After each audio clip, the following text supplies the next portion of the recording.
do them carefully, we can give them what they want and still control them. The other was that they will induce blacks to begin to do birth control, become sterilized, by making the consequences money. By saying to black people, if you do this, if you become sterilized at a certain age, we'll give you so much money. We'll give you so much money. Now, don't argue that, because, see, something I think, again, we are led to believe. We have been led to believe, and this is where the mental side is those who got it on the wall around here. And when I walk down the hall, don't identify me. Don't say, hey, Bobby, because I want these white folks to know that my name's up on that wall that y'all got around here. Menticide is defined as the deliberate and systematic destruction of a group's mind with the ultimate aim, the ultimate objective being the extirpation or the extermination of that group. That's menticide. This deliberate and systematic destruction of a group's mind. A group's mind with the ultimate objective being the extermination of that group. And so if you begin to look at what Skinner and all of these, and I'm talking to you because most of you are psychologists too, this is what psychology really means. Anytime you see things on TV, psychologists have had something to do with it in terms of advertising.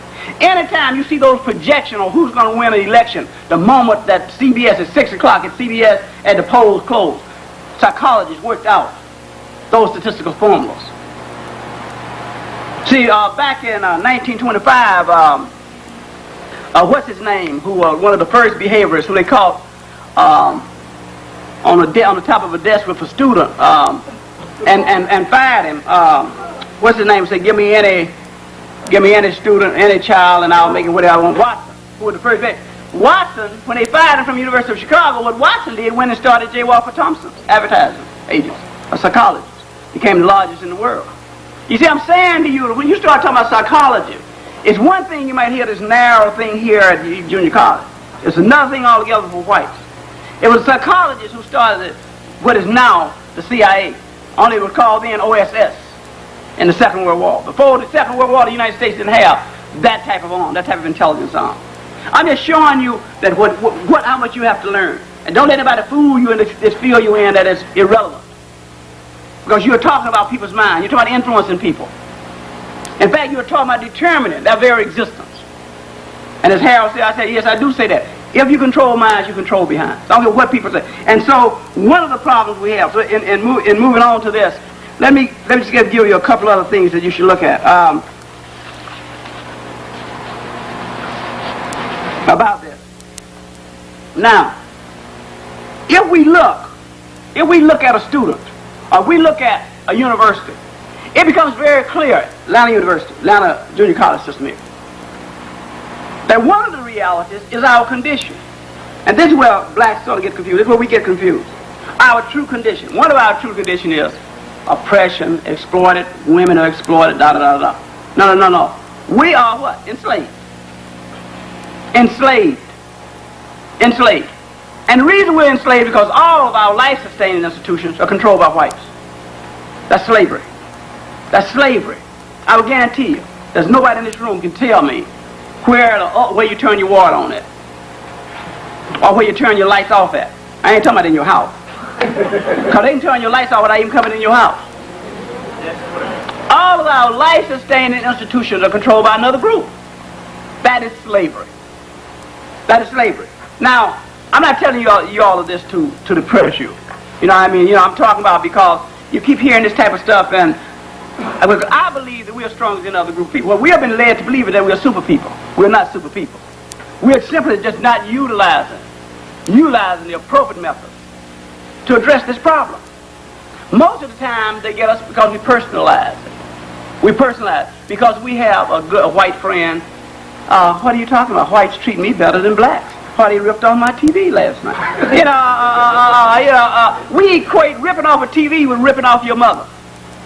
Now, let me give you an example. I was just talking about it, but this might be the first time y'all have heard it, but I was at the Social Workers Convention Friday in Washington. Some of us were here. Some of the students were here, too, from here.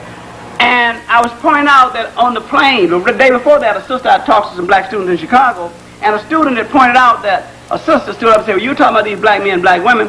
What about this? And told me that Kareem Jabbar had divorced his wife and is now living with this 23-year-old white girl, Kareem Jabbar.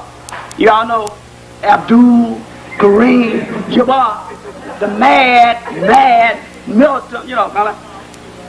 I get Sports Illustrated, this is my Sports Illustrated, 10 pages of Jabbar and this white girl. 10 pages. And this 33-year-old man says that this young girl has taught him more than his parents, more than his teachers, more than his coaches, more than his trainers, all in the space of 2 nights. You didn't even talk about, I mean, what I'm suggesting here, what I'm suggesting here, that if you look at this, here's some, and I'm clearing up because I want to get into some question answer. Here's some things we're going to look at that are threatening. Here's the most threatening thing, yes. Harold got into it about black and Africa. The question becomes, what is a black person?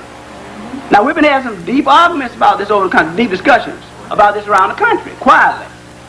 But one of the problems is, and this is one of the problems, see, back in the 60s, one of my students who was Fred Hampton used to ask me, interrupt my class all the time, because we had these free classes, and called it community university. And he used to say, why are we like we are? Why is history demanding too much of us? That was his famous saying. Why are black folks like we are? Is history demanding? And I used to tell him, and I'm going back to that now because I've gotten too far from it. It's very simple. We are in a race war. And we are the only ones who don't know it. Not only are we the only ones who don't know it, we the only ones who don't even know what race we are. Seriously, don't laugh about it. We are in a race war, and we refuse to accept it. All the statistics Jenny gave you, why do blacks just happen to show up? Why do blacks just happen to show up like this I just gave you? It just happened that way. Every time you look up, everywhere you go all over the world, blacks on the bottom and whites on top, it just happens that way. Hell, if it would just happen by saying, look, it defies every known law of probability that exists. The laws of probability state that if it was not color, somewhere in this world, you'll find black folks over whites. Somewhere in this world. Use your own textbook. The law of probability. They tell you science is objective and neutral. Then apply it to the black condition and watch how it go haywire. Goes crazy. Apply that same scientific methodology that you're learning here to the black condition and explain it to me. No. Science is not objective and it's not neutral. The way you develop science is two of us get together and say, look, this is going to be white. Okay? This is going to be black. And if you don't accept it, I'll kill you. I mean, that becomes science. Or if you don't accept it, you get kicked out of school. You see what I'm talking about? And I always tell this, forgive me, I always tell this famous one about, I'm just throwing some things out. You see what you do is, let me tell you a trick. Here's a trick. If you really believe everything I'm saying, like many of you probably do, is crazy, take the position that I'm not crazy and prove it. If you really believe white people are not like I say they are, take the position that they are and prove it. That's called, by the way, the null hypothesis. That's the way of doing things. In other words, I'm saying to you, the one way, and the danger we're finding now is that I go around the country, brothers and sisters coming up, man, I read and I heard you, and Bobby, you said this. I don't need for you to tell me what I said. What do you say? Right. We need you to begin to think. We really need you to begin to think. No one has ever asked us to think before. Think about that. Think about it. No one has ever asked us to think about anything. In fact, we have been told all that. Who told you to think? Who asked you to think? You see, that is a type of mental side. But anyway, I'm saying to you that, okay, if we look at it, if we begin to look at that, just that one thing about the racial question, about the fact that science, I always tell this about how you can influence people no matter what they see. Let me tell you how you can do it. I always tell a story about Notre Dame. It's the best example I know. Notre Dame about 5 years ago had 5 black boys playing for them. 5 on the basketball team. 5 playing for them. And Notre Dame was losing. And it was on TV. And as Notre Dame was losing, all of a sudden they started winning. And the opposing team went down the floor, shot a ball, and Notre Dame, the brother, grabbed it and started a fast break. And the announcer, who was pro-Irish, pro-Notre Dame, went crazy. Here come the Irish, here come the Irish, here come the Irish. 5 black boys coming down the court. 5 black boys coming down the court, and they yelling Irish. Here come the Irish. Now, your mind